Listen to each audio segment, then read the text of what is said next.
Bonsoir à tous, bienvenue sur le plateau d'Esprit Foot comme chaque mardi. Merci encore de votre fidélité à votre rendez-vous dédié aux amoureux des remontadas, des ciseaux acrobatiques, des scénarios complètement fous. Alors en l'absence de la maîtresse de maison, nous allons tâcher de faire l'émission à deux. Ce soir, un invité qui joue à gauche mais qui n'est pas gauche lui. Il est arrivé cet été dans la capitale des Alpes pour le plus grand bonheur des supporters qui le plébiscitent comme l'une des meilleures recrues de l'année du GF. Jérôme Mombris, bonsoir. Bonsoir à vous, bonsoir, merci de m'accueillir, c'est gentil. Merci à vous d'avoir accepté notre invitation. On reviendra un peu plus tard sur votre arrivée à Grenoble, mais on attaque tout de suite avec les 3 points du match face à 3.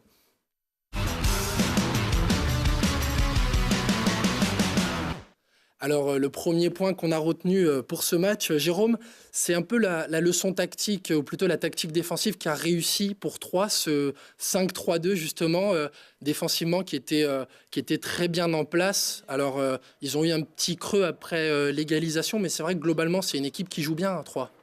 Oui, c'est ça, on n'a pas été surpris, parce qu'on était prévenus de leur système tactique. Et c'est un système qu'ils maîtrisent bien depuis quelques matchs et ça se voit notamment pour eux sur un point de vue comptable. Ils ont pris énormément de points sur ces derniers matchs avec ce système. Et on voit bien, ça travaille vraiment en coulissage, en tiroir. Et en tout cas, non, c'est un système bien huilé qui leur permet de prendre des points. Justement, ils ont pris que 3 buts en 6 journées, donc depuis leur dernière défaite en championnat. Défensivement, c'est aussi une équipe qui presse énormément. On les voit justement sur ces relances. Ils étaient toujours là à venir vous presser et tout de suite bien se remettre en place aussi. C'est ça. On sent que chacun sait ce qu'il a à faire. Donc notamment dans la relance, parce qu'ils ont pris quelques risques, là on le voit par rapport aux gardiens. Ouais. Et avec ce joueur, là, Girondon, qui a une qualité de relance assez propre et efficace pour son équipe. Mais en tout cas, ouais, c'est un système qui est bien huilé, ils ont bien travaillé, ça se sent, et en tout cas, ça paye pour eux. Ouais, Jimmy Giraudon qui est un ancien Grenoblois, et d'ailleurs on le salue.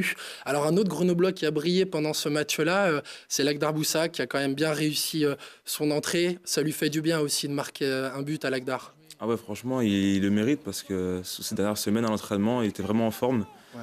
Ça fait depuis son retour de blessure, franchement, il travaille énormément. Et en tout cas, il sait que sur chaque minute qu'il peut jouer, il va tout donner. En tout cas, il est logiquement récompensé de ses efforts et franchement, ça fait plaisir pour lui. Ouais, c'est un battant, Lagdar. En plus, c'est ce qu'il disait justement en conférence de presse. C'est le hasard des choses. C'était lui qui était en conférence de presse avant le match. Il disait « Je veux prouver que je ne suis pas une arnaque ».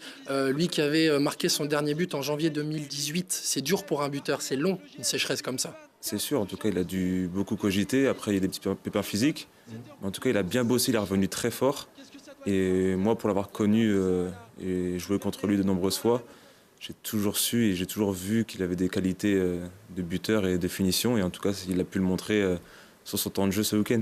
Ouais, alors Lagdar Boussa, justement, qui a redonné de l'espoir. Malheureusement, ça n'a pas duré très longtemps puisque l'Estac est rapidement revenu dans le match par l'intermédiaire de Ryan Raveloson, qui est un de tes compatriotes, Jérôme. Alors ce but, on le voit là à l'image, il est entaché d'un petit hors-jeu, non ? Oui, clairement. Après, nous, en direct, là, on voit que certains joueurs lèvent la main. Moi, personnellement, je ne l'avais pas vu en direct parce que je regarde le départ du ballon. Ouais. Mais on avait eu la chance de revoir quelques images et Ryan et Raveloson est clairement hors jeu. Donc c'est dommage parce qu'on avait fait le plus dur en revenant à égalité. Nous, on sentait qu'après cette égalisation, on était capable de, pourquoi pas, aller chercher les 3 points. Et malheureusement, ce but nous fait mal. Et bon, après, on ne va pas se plaindre de l'arbitrage, mais ça fait quand même plusieurs fois cette saison qu'on lâche des points en route à cause de petites erreurs d'arbitrage. Ouais, alors 3 points justement laissés dans l'aube. Alors sur les autres pelouses, on va noter quand même le résultat de Lens qui se fait tenir en échec par Le Havre, qui est une équipe pas très loin devant vous justement. Metz aussi, qui l'emporte face à Lorient. Alors là, on parle des équipes qui sont légèrement au-dessus. Des concurrents directs, Orléans et Clermont, qui sont aussi à l'arrêt. Orléans qui est aussi votre prochain adversaire. Alors au niveau du classement, les choses ne bougent pas particulièrement puisque vous étiez assuré de terminer la journée 10e, même en cas de défaite, et ça a été le cas. Le Havre, qui justement était tenu en échec, repasse un petit peu devant. C'est un classement auquel on s'attendait plus ou moins à ce stade de la compétition ? En début de saison, si on nous avait dit qu'on serait là à ce stade du championnat, je pense qu'on aurait signé de suite parce qu'on a atteint ce nombre de points assez rapidement, cette barre symbolique du maintien. Après, on peut avoir quelques regrets par rapport à la phase aller, parce que quand on regarde qu'on a obtenu 31 points sur cette phase aller, On en a pris seulement 11 pour l'instant sur cette phase retour. Voilà, on a quelques regrets. Je pense qu'on pourrait se situer un peu plus haut sur ce classement-là aujourd'hui. Mais bon, on va pas se prendre la tête, on va pas faire la fine bouche et on va continuer à travailler pour grappiller quelques places. Alors justement, le prochain match, ce sera la réception d'Orléans. Donc Orléans, sa dernière défaite en championnat, elle date du 18 janvier. C'est aussi une équipe qui tourne très très bien. Oui, c'est une équipe en forme, à l'image de Troyes. Durant la phase aller, on était arrivé à Orléans avec cette même position, l'équipe d'outsiders. Ils étaient sur 6 victoires, il me semble. On avait eu la chance de les battre 3-0 chez eux. Donc on va essayer de réitérer ça. Ils sont en forme, mais à nous de se remettre dans le droit chemin après cette déconvenue à 3 et on va essayer de prendre les 3 points à la maison. Allez, ça devient une habitude chaque semaine, c'est le coup franc de Télé Grenoble et d'Esprit Foot plus particulièrement. Cette semaine, c'est Pierre Gibaud qui s'est prêté à l'exercice. On regarde ça tout de suite.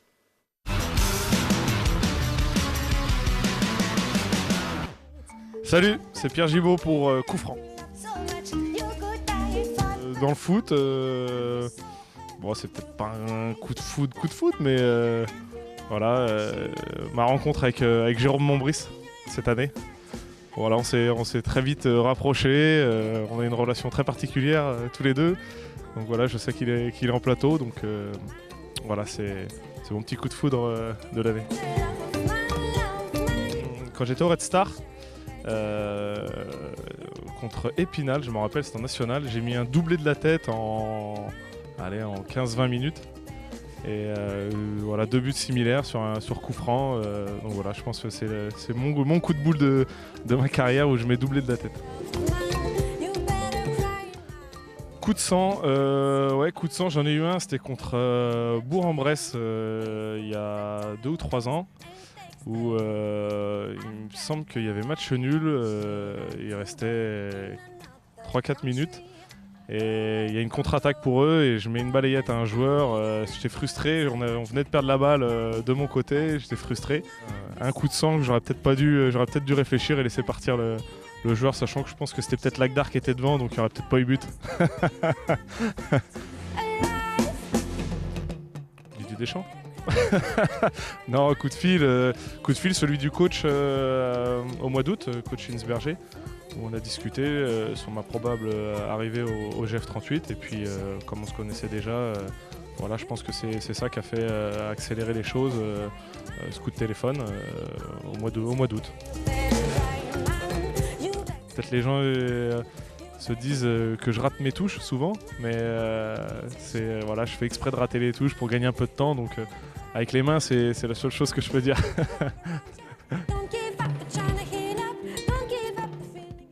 Bon, c'est un blagueur, Pierre Gibaud. Ah ouais, moi, ça régale avec lui dans le vestiaire au quotidien. Et bon, on est tout le temps ensemble, franchement, que ce soit à l'entraînement, dans le vestiaire, on est souvent ensemble à chambrer et rigoler. Et alors, il a vécu une reconversion, lui, un petit peu cette saison. Il est plutôt défenseur central d'habitude. C'est un bon latéral droit aussi ? Oui, moi, après, j'ai eu la chance de jouer contre lui. Il jouait tous les postes de la défense. Donc, on sait qu'il a cette faculté d'adaptation tactique et technique. Donc, et puis, il a une bonne expérience aujourd'hui. Donc, il est capable d'être performant aux 4 postes défensifs. Alors, il a parlé un peu de son efficacité. Là, on a vu son doublé avec le Red Star. Tu as déjà marqué un doublé, toi, Jérôme ? Oula, oui, mais ça remonte en catégorie de jeunes. En tant qu'en senior, non, aucun doublé, que des buts simples. Alors avec des buts simples, attention, parce que quand même, avec les pros, tu as marqué 6 buts en carrière. Alors, pas encore avec le GF38, mais jusqu'à présent, quand même, c'est plutôt des beaux buts que tu marques. On se souvient de ce but, notamment avec le Gazélec. Ouais, ça, le coach des gardiens, avant le match, nous avait dit que le gardien anticipait beaucoup les centres en retrait. Donc, du coup, je me suis retrouvé en position idéale pour tromper le gardien. Ouais, on voit là cette capacité à pouvoir se démarquer. Alors, offensivement, tu es aussi un joueur qui apporte énormément. Tu es un peu une recrue phare, on le disait, au GF38, 27 matchs, 27 titularisations. Comment tu t'intègres justement sportivement dans ce collectif ? Au début, ça n'a pas été simple parce que moi, je suis arrivé seul ici, sans ma femme et mon fils. Donc, j'ai mis du temps à bien m'intégrer, à prendre mes marques dans la ville et dans l'équipe. Et voilà, une fois que ma femme et mon fils sont arrivés, voilà, je me suis senti mieux mentalement et j'ai retrouvé mon football petit à petit. Et après, voilà, avec l'aide aussi de mes coéquipiers qui m'ont vraiment bien intégré, Et puis aussi l'aide de Youssouf, parce que je suis arrivé avec Youssouf Mchangama cette saison. Donc c'est sûr que c'est plus facile d'arriver avec un ex-coéquipier. Mais aujourd'hui, voilà, j'ai pris mes marques, je me sens bien dans cette équipe et j'essaie de faire mon mieux. Et sportivement, justement, dans ce 11 du GF38, une équipe qui aime attaquer, on le voit à l'image des latéraux, hein, comme Aruna ou Selim à l'époque, t'aimes prendre ton couloir, tu te retrouves un peu dans le football du coach Philippe Inchberger? Ben c'est ça, aujourd'hui les latéraux, ce qu'on recherche, c'est des latéraux modernes. Beaucoup de ballons passent par les latéraux. Donc c'est ce que recherche le coach et c'est ce qu'il attendait de moi et qu'il attend de moi encore. Donc moi je me retrouve dans ce jeu-là parce que je suis plus un contre-attaquant. Donc j'aime bien apporter cette petite touche offensive et j'aime bien me retrouver dans le camp adverse. Et alors comment elle se passe cette première saison au GF38 pour toi? Plutôt bien? Oui, à titre individuel, pardon, plutôt bien. J'ai la chance de jouer, d'enchaîner les matchs. Donc voilà, j'ai été décisive 3 fois, j'ai fait 3 passes décisives. Bon, après, sûr, il faut marquer derrière, donc ça, c'est pas simple. Mais non, je me sens vraiment bien. Et puis, pourvu que ça dure, la saison n'est pas terminée, et puis on va essayer de finir le plus haut possible. Alors, la motivation à venir, comment ça s'est passé finalement ton arrivée? Tu étais en fin de contrat avec le Gazélec.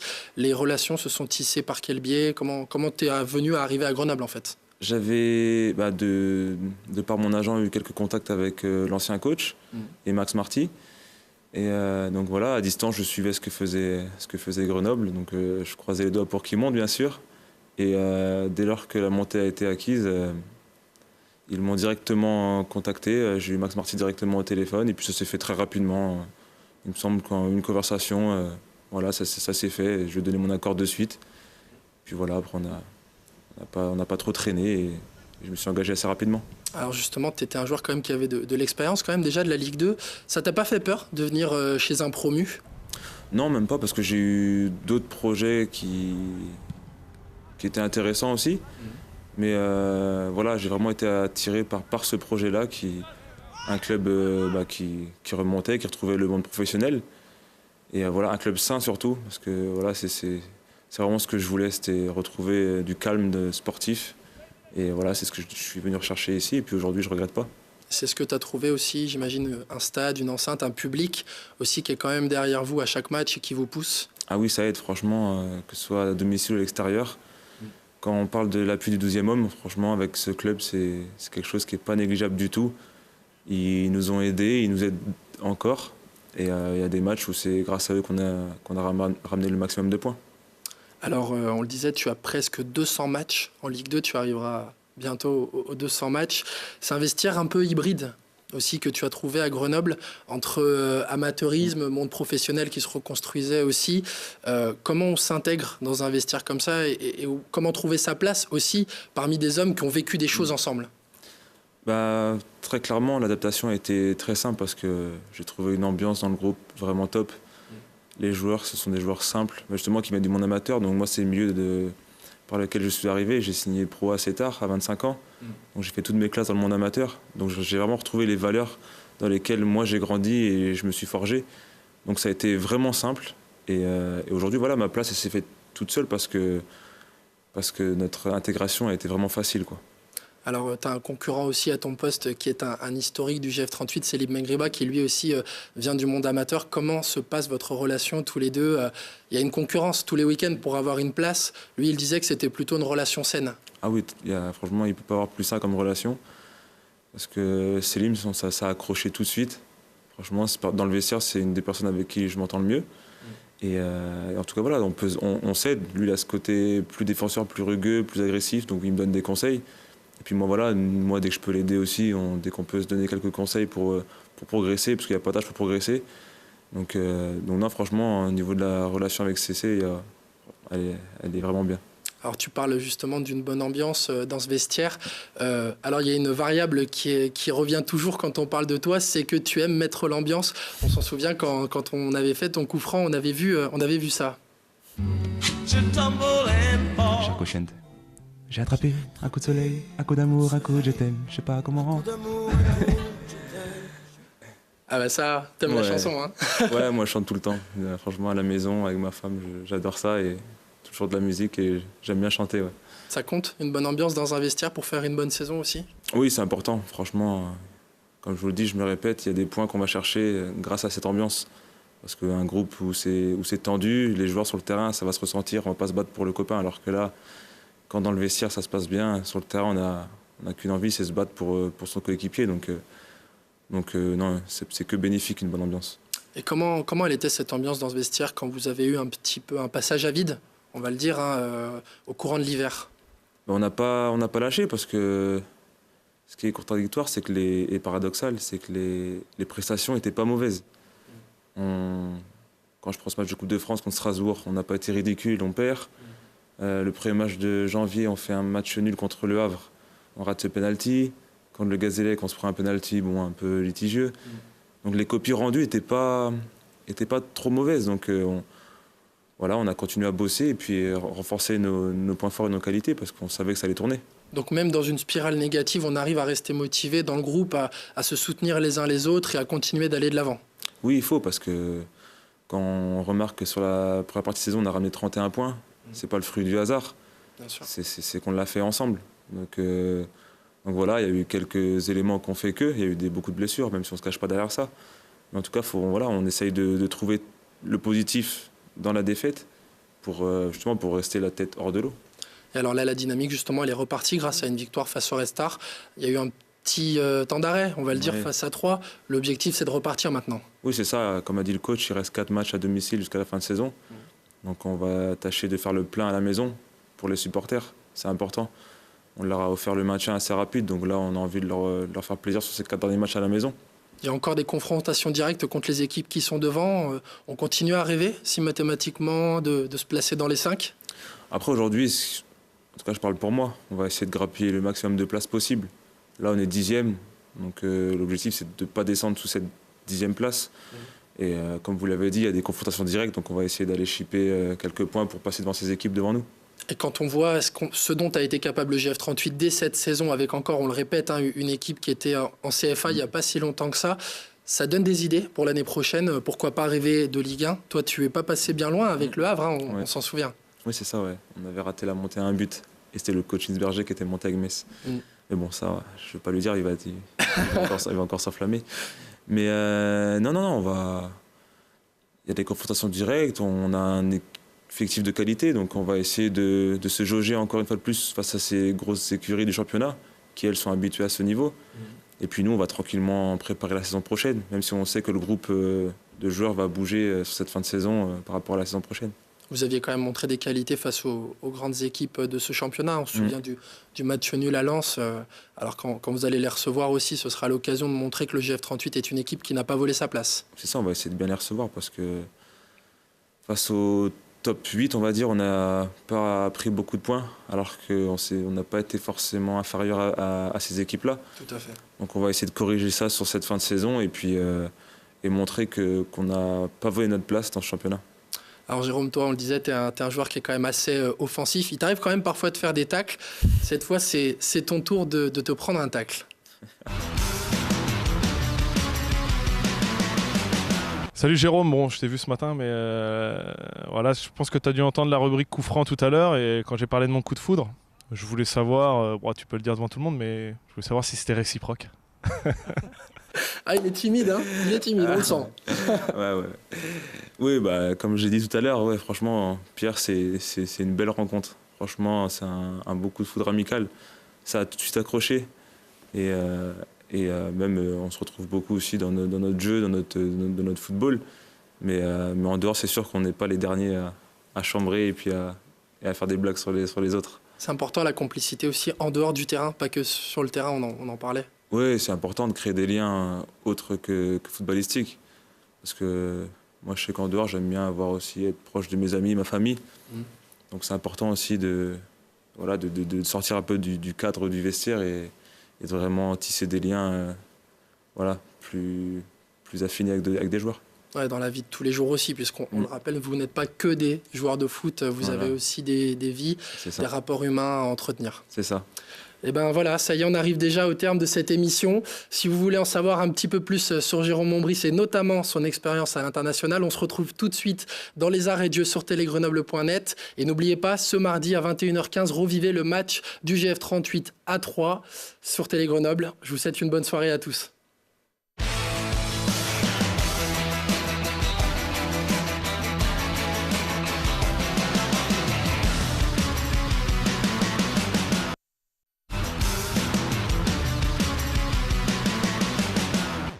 Les arrêts de jeu d'Esprit Foot, c'est sur Télé Grenoble avec ce soir le latéral gauche du GF38, Jérôme Montbrise. Bonsoir. Bonsoir. Ça va ? Ça va, merci et vous. Ah ben, ça va très bien. Alors Jérôme, du coup, tu es né à Saint-Brieuc, en Bretagne. Alors on va pêle-mêle un petit peu voir tes clubs amateurs pro, Pontivy, le Stade Brestois, Avranches, Le Havre, avant la Corse et le Gazélec. Mais ce dont on voulait te parler aujourd'hui, c'est que depuis 2017, tu es aussi international malgache. Oui, c'est ça. J'ai la chance d'avoir des origines malgaches de par mon père, en fait, sont ses grands-parents et avaient des origines malgaches. Donc j'ai été contacté par le biais d'un joueur, puis le sélectionneur. Ils m'ont convaincu de rejoindre ce projet et franchement, je ne regrette pas aujourd'hui. Alors ça arrive entre guillemets un peu sur le tard, Oui. mais c'est quand même toujours bénéfique une expérience internationale. Oui, c'est sûr, ça aurait dû se faire déjà il y a 3-4 ans, mais ça avait traîné.